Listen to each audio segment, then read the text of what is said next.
Your inner ear bones were once part of a reptile's jaw. That's what we're diving into today. How your inner ear evolved from bones in the jaws of early tetrapods, tracing back to transitional forms between fish and amphibians. Your ears are more than just sound collectors. They're intricate machines, finely tuned to help you balance and navigate the world. But did you know that deep inside, there's a tiny set of bones and canals that were once part of the lower jaws of ancient reptiles? These bones, known as the malleus, hammer, incus, anvil, and stapes, stirrup, evolved from the jawbones of early tetrapods and have been modified over millions of years to serve their current auditory functions in mammals. Let me tell you something mind-blowing. In your inner ear, there are 3 tiny bones called the malleus, incus, and stapes that are essential for hearing. But here's the kicker. They were once part of the lower jaw in early reptiles. These bones gradually moved from the jaw to the ear as animals evolved, becoming crucial for more sensitive hearing rather than just biting and chewing. The first step, so how did this happen? Let's start with the ancient animals. Over 300 million years ago, there was a group called amphibimids. These early tetrapods had jaws filled with bony elements such as rods and plates, which were essential for biting and eating. But here's the kicker. Some of those bones started to move. They began shifting inside the jaw, eventually transforming into the tiny middle ear bones that allowed for more sensitive hearing. The shift, imagine you have a set of Lego blocks, and suddenly they start rearranging themselves into something completely different, like a tiny mechanism rather than a building block. That's what happened in early amphibimids. Bones that once helped close their mouths began moving around and connecting to new parts of the head, eventually forming the intricate bones of the mammalian ear. What does this mean? These bones, originally part of the jaw in early reptiles, began evolving into structures specialized for hearing. It's as if they were transforming from tools used for biting to organs dedicated to sensing sound vibrations. The evolution now, jump forward a bit in time. You'll find another group called synapsids, our ancient mammal-like relatives. Their lower jaws had even fewer bony pieces than those of earlier vertebrates. Some of these jawbones had already moved inside the skull and started forming what would eventually become your middle ear bones. It's like they were building an early version of an audio sensor right there in their heads, while still retaining parts of their jaw structure. The middle ear bones, this is where it gets really wild. Those 3 little bones I mentioned earlier, the malleus, incus, and stapes, originated from a single bone in the lower jaw of early tetrapods like amphibimids. Over time, this one bone split and reformed into a complex system for hearing and balance. Essentially, they transformed part of their jaw into an entirely new sensory organ. Here's how. The malleus started out as something called the articular bone, which is at the back end of the jaw hinge. Over time, it moved closer to the middle ear and evolved into a lever that helps transmit sound vibrations. The stapes was once part of the quadrate bone in the upper jaw and became a tiny rod connecting the malleus to another new bone, the incus. A new world, so how did this happen? It's all about survival and adaptation. As early tetrapods evolved from fish to land dwellers, they needed better ways to sense their environment and maintain balance. Improved hearing meant finding prey or avoiding danger, while enhanced equilibrium was crucial for moving on land. Over time, certain jawbones began to move inside the skull and change shape, repurposed by nature for a new function, forming parts of the middle ear, which allowed for more effective sound detection and spatial orientation. Imagine you're an early mammal navigating the dark night searching for food. Your ears would give you a significant advantage thanks to evolutionary adaptations. The bones that once formed part of your reptilian ancestors' lower jaw, now specialized in hearing rather than biting, have transformed into the intricate mechanism of the middle ear, enhancing your ability to detect sound waves.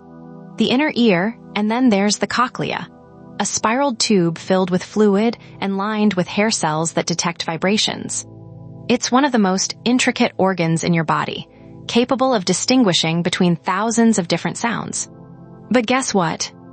The complex structure of your inner ear has its evolutionary roots in a simple canal found in the jaws of ancient reptiles.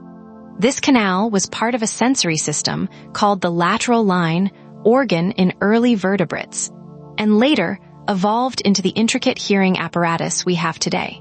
The cochlear canal is this tiny tunnel where sound waves are converted into nerve signals for your brain to interpret. In early amphibimids, it was just a small opening behind the jaw joint. Over millions of years, it evolved and became more complex, eventually forming the spiral shape seen in modern ears. A closer look, now imagine looking at your own ear bones.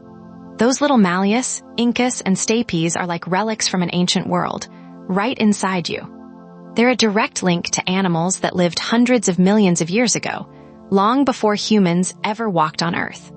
These tiny bones evolved from the jaw joint of early reptiles, embedded in the very architecture of our bodies as they adapted over time. Your own ancestors, think about it. Every time you hear something or maintain your balance, those tiny bones are doing their job. These structures evolved from the jawbones of ancient reptiles, carrying forward parts of animals that lived hundreds of millions of years ago. That's pretty crazy when you think about it. And here's the real mind-bender.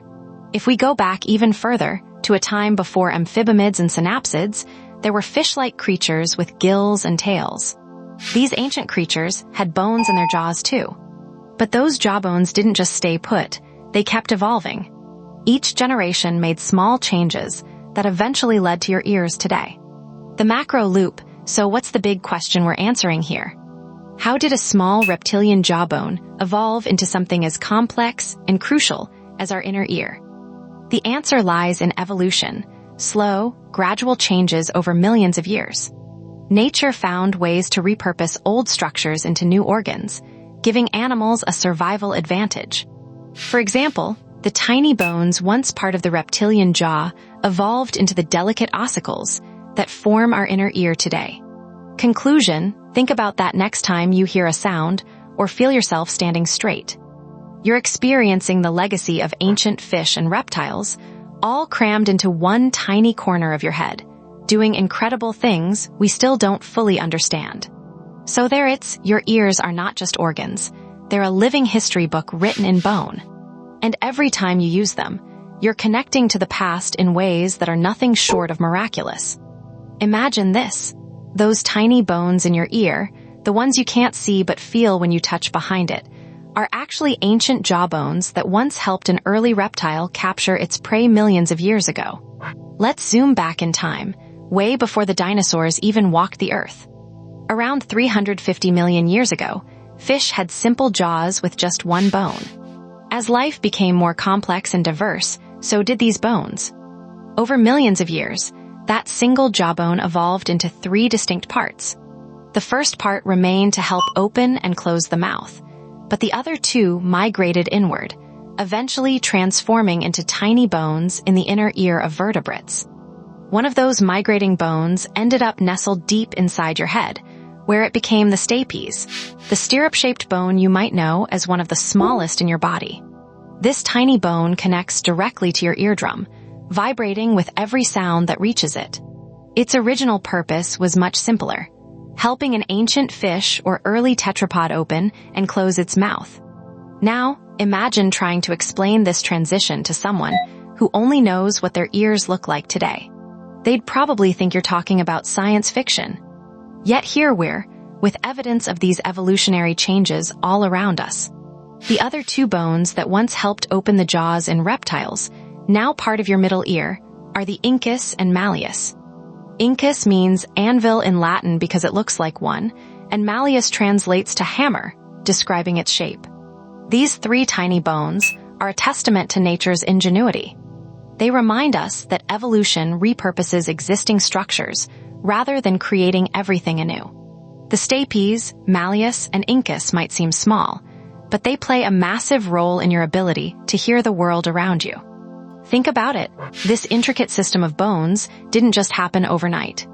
Each small change over millions of years was driven by necessity. Animals needed better hearing to find food or escape predators. As sound became increasingly crucial for survival, These jawbones gradually transformed into something entirely new and incredibly useful: your inner ear. The journey from fish to reptile to mammal wasn't just about adding new features. It was also about repurposing old ones in ways that gave animals a competitive edge. For instance, the bones that once supported the gill arches in early jawed fish evolved into the intricate bones of the middle ear in mammals, enhancing our ability to hear. And this isn't the only example. Your teeth, heart valves, and even parts of your brain all have similar evolutionary stories. Evolution is full of such remarkable adaptations. So, next time you hear a sound or feel yourself balanced upright, take a moment to appreciate how far these ancient jawbones have come. They're not just bones anymore. They're the key to one of your most vital senses. Every click and whisper you catch is thanks to millions of years of evolution. And that's nothing short of miraculous. Think about those tiny bones next time you hear a sound or feel yourself standing straight. You're connected to ancient fish, reptiles, and mammals through this intricate network of evolutionary adaptations. It's a reminder that every part of your body has a story, and your ears are no exception. Imagine the journey those teeny tiny bones took from jaw to ear. They didn't just move, they transformed. From gripping prey in ancient fish to conducting sound waves in mammals, it's like they got a whole new job description. These bones, tiny but mighty, are the malleus, hammer, incus, anvil, and stapes, stirrup. Each has its own unique shape and function. The malleus retains the marks of its days as part of a jaw joint, while the stapes resembles a delicate foot that once anchored a reptilian lower jaw to the skull. And here's a wild fact. These bones are so small that they can move incredibly fast. The stapes, in particular, acts like a piston, rapidly opening and closing to amplify sound waves. This tiny bone is like having a super efficient little engine right next to your brain, enhancing your hearing ability significantly. But there's more. These bones didn't just change shape. They also shifted their function from the mouth to the inner ear over millions of years, adapting as different creatures evolved. Each step in this evolutionary journey was crucial for survival, whether it involved catching prey or detecting predators by hearing them approach. So next time you hear a sound, remember that the tiny bones deep inside your head are doing an incredible job. These bones, once part of the jaw joint in ancient reptiles, have evolved to form a critical component of your inner ear. They're not just relics from the past. They're actively keeping you safe and aware of your surroundings every single day. Isn't that amazing? Tomorrow on the Extinction Files, the first artists in the dark,